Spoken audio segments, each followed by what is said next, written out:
if you are working a job and starting a side business as well and having kids on top of that, your workload is going to be fucking out of control, insane.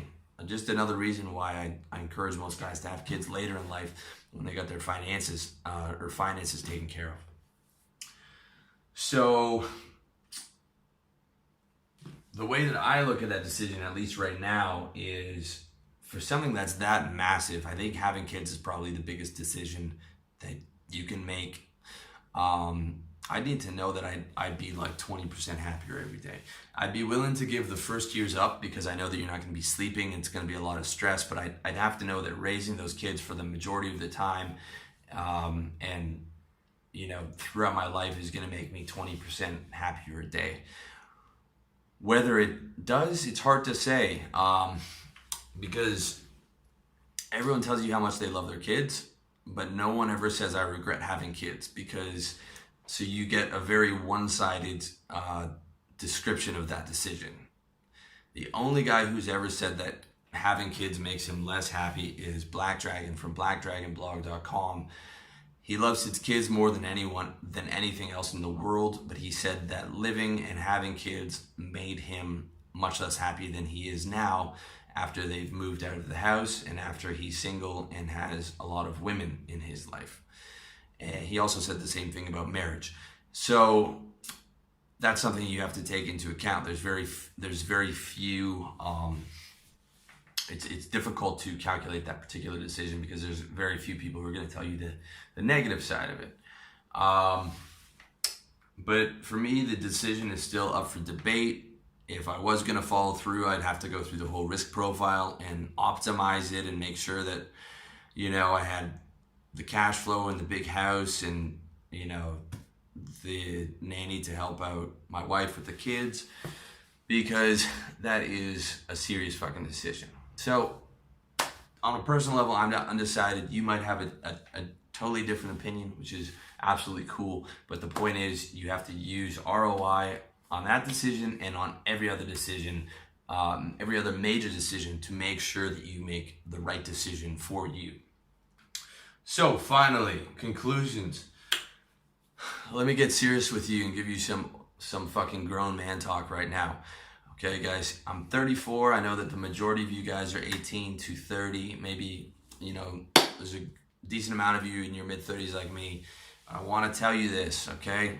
I want to tell you this as if I'm talking to my younger self.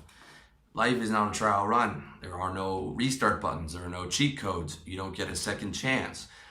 Life is amoral. It doesn't care if you don't know the rules. It doesn't care if you came from a tough childhood.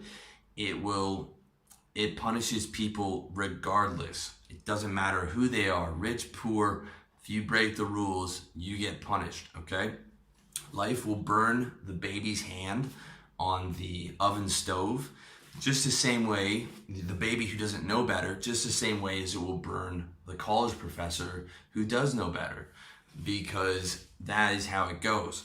So not knowing the rules, making the wrong decision because you didn't know, those are not excuses, okay? That's not going to help you. It's not going to get you out of a bad decision.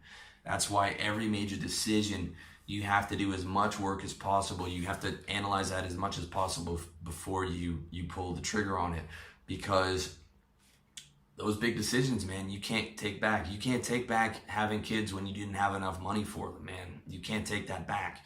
As for life, you can't take back a big injury to your health. You're going to be carrying that around. So many things like that. That's why you need to put serious thought into every decision or suffer the consequences. That's the bad news, okay? The good news is, if you are a young, hungry, sharp motherfucker, you make the right decision. When you do your homework and make the right decision, then that is going to come back to you with compound interest as well. Every decision, negative or positive, every big one is going to reverberate with compound interest for the rest of your life. Okay? When you make the right decision, you get to reap the rewards. When you start a service business at 20, you can have clients that you brought on at 20 paying you money at my age, at 34, you could have had those clients for 14 years giving you money every month because of that one right decision. You know, you could be making $250,000, $300,000 by the time you're my age. You could have never had to work a corporate job. You could have greatly increased your sexual market value by being wealthy and being able to afford good clothes. You could be living in, you know, a condo that you bought in cash. You could have so many massive good things in your life from that one good decision. And that goes with every good decision. So what I'm trying to tell you is that every major decision is magnified throughout the rest of your life, whether it's good or bad. That's why you need to do everything you can to make sure that those major decisions are good decisions. Okay?